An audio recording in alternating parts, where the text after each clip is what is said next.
안녕하세요. 용산에는 서빙고동이라는 동네가 있습니다. 들어봤나요?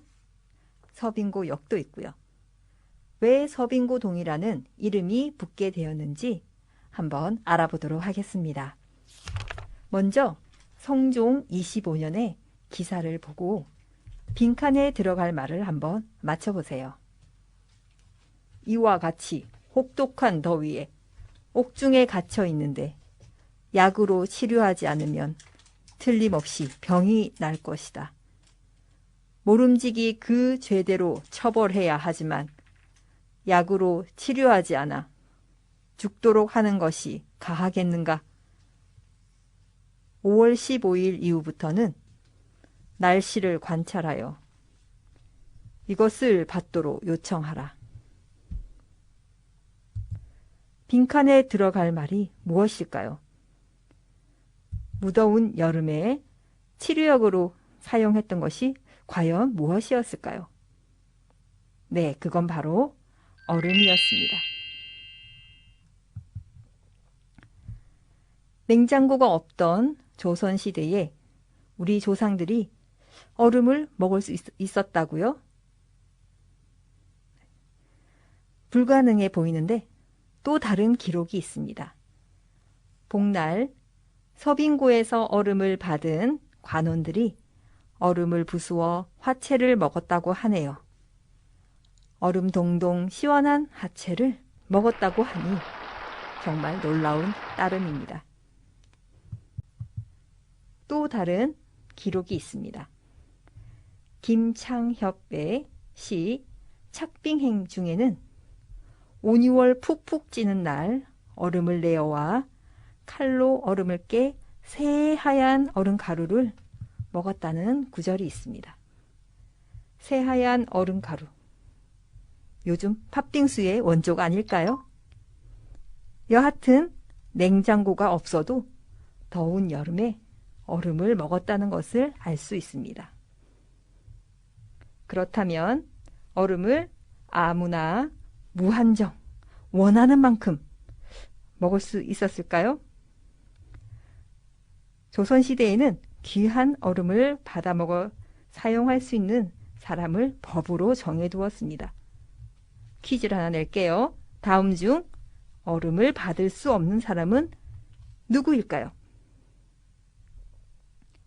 왕과 왕실 가족, 문무관, 내관과 시녀, 활인서 환자, 의금부 죄인.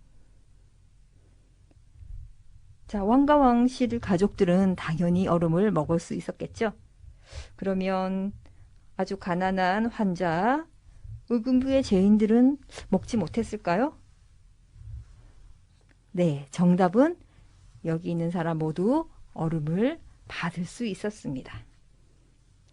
대한민국의 헌법에 해당하는 조선의 경국대전에는 조정의 각 기관과 종친, 문무관, 내관, 그리고 70세 이상의 퇴직한 벼슬아치, 활인서의 환자, 의금부 등에 갇힌 죄인들에게 얼음을 나누어 주었다는 기록이 있습니다.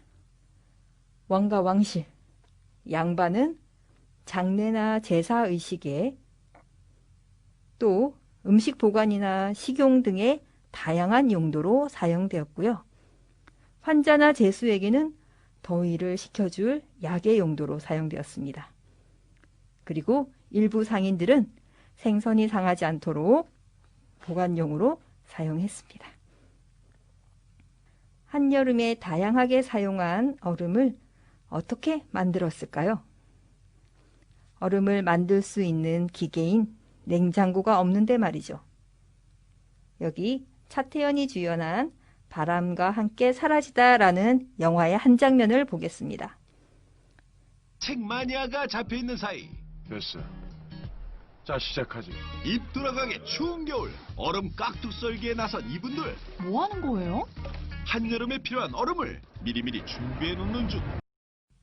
영상 잘 보셨나요? 얼음을 만드는 것은 바로 자연의 추위였습니다. 꽁꽁 얼어버린 강의 얼음을 잘라서 잘 보관하여 여름에 사용했던 것입니다. 여름까지 보관해야 하니 얼음 덩어리가 클수록 좋겠지만 운반하고 사용하기에 편리해야 하므로 얼음의 크기를 어느 정도 정해 놓았습니다. 그래서 얼음의 두께는 12cm 이상이 되어야 하고 가로는 1m 이상으로 잘라냈습니다. 이렇게 강에서 얼음을 떼어내는 작업을 채빙이라고 합니다.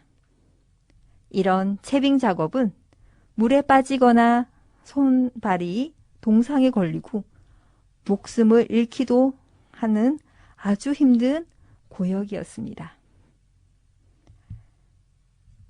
강에서 잘라낸 얼음을 얼음 창고인 빙고로 옮깁니다.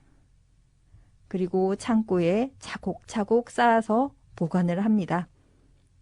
얼음을 쌓을 때도 과학적인 기술이 필요해요.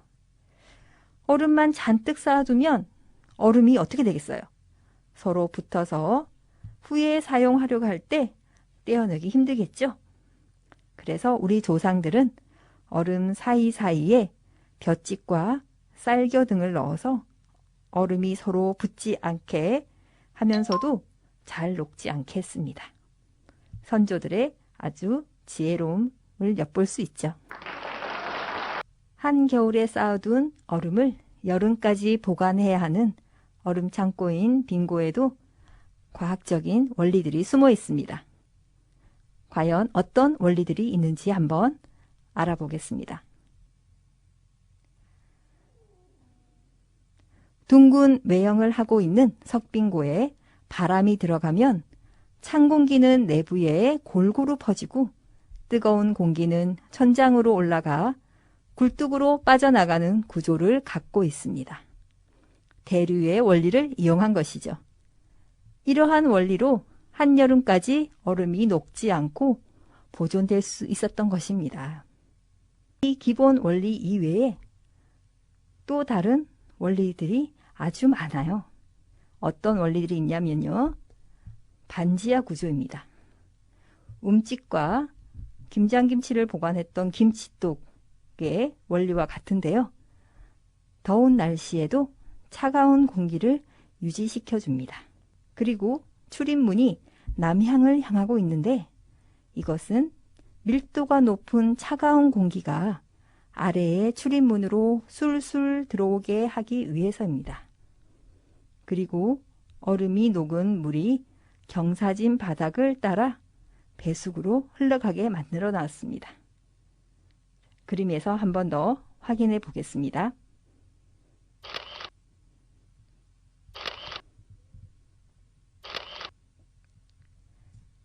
그리고 또 입구를 작게 만들어 바람의 드나듦을 최소화했고 무덤의 둥근 지붕에 흙과 잔디를 깔아 햇빛은 흡수하고 더운 바람은 지붕을 타고 넘어가게 만들었습니다. 이러한 원리 하나하나가 더해져 석빙고는 완벽한 냉장고 역할을 할 수 있었던 거죠. 자, 그럼 이런 빙고는 조선시대에만 있었을까요? 우리나라 역사상 언제부터 있었을까요? 제일 오래된 기록은 신라 유리왕이 얼음 창고를 지었다는 기록이 있습니다. 그리고 신라 지증왕의 기록도 있고요. 고려시대에는 여름에 얼음을 나누어 준 기록이 전해옵니다. 그리고 조선은 건국 초기부터 얼음을 저장하고 관리하는 체계를 잘 만들어 놨습니다. 조선 수도 한양에는 빙고가 3군데나 있었네요. 얼음을 채취하기 좋은 한강변에 국가의 제사용 얼음을 보관하던 동빙고, 한양의 각 부서, 관원 등을 위한 얼음을 보관하던 서빙고가 있었습니다. 그리고 왕실에서 사용하기 위한 궁궐 내에 있던 내빙고가 있었고요. 이 세 빙고 중 서빙고가 용산에 있었습니다. 이 서빙고가 한양의 빙고 중 가장 규모가 컸는데요. 저장고가 8개나 있었다고 하고요. 얼음은 13만여 개가 넘었다고 합니다. 아주 규모가 컸죠. 조선의 한양과 한강이 그려져 있는 지도입니다. 한강에 빙고가 2개가 있는데 동쪽에 있는 것을 동빙고라 하고 서쪽에 있는 것을 서빙고라 불렀어요. 용산에 있는 서빙고가 지금의 서빙고동 이름의 유래였던 거죠. 서빙고가 있는 곳에 지금은 표석이 세워져 있습니다. 그리고 맞은편에는 규모가 꽤 큰 서빙고역이 있어요. 이곳에서 보이는 한강에서 얼음을 잘라내고 이곳으로 날라 저장했던 수많은 사람들의 모습을 한번 상상해 보세요. 앞에서 봤던 영상은 바람과 함께 사라지다라는 영화의 일부였습니다. 이 영화를 소개하는 글에는 금보다 귀한 권력의 상징, 얼음 독점권을 차지하기 위해 서빙고에서 벌어지는 이야기라고 적혀 있습니다. 이곳 서빙고에서 벌어진 증표를 주고 얼음을 가져가는 장면이라든지 얼음을 잘라내는 장면 등을 실감나게 볼 수 있어요. 우리 조상들은 자연의 원리를 이용해서 여름에 얼음을 사용했습니다. 얼음 이외에 무더운 여름을 잘 나기 위해 어떤 방법을 썼을까요? 요즘도 사용하는 부채를 사용하고 있었고요. 그리고 탁종놀이라고 해서 시원한 계곡과 강가에서 발을 담그고 노는 것을 요즘 사람들도 계곡에서 하고 있죠. 요즘과 비슷한 방법으로 우리 조상들도 여름을 났네요. 그리고 차가운 대나무로 만든 죽부인을 안고 자거나 통풍이 잘 되는 못이나 삼배로 만든 옷을 입었고 옷이 몸에 달라붙지 말라고 등토시 등을 입어 더위를 이겨냈습니다. 그리고 대류의 흐름을 이용한 대청마루와 누마루에 누워있으면 정말 시원한 천연 에어컨을 느낄 수 있습니다. 무더운 여름을 이겨낼 수 있는 나만의 방법에는 어떤 것이 있을까요? 에어컨과 선풍기 말고 자연 친화적인 방법으로 한번 찾아보시기 바랍니다.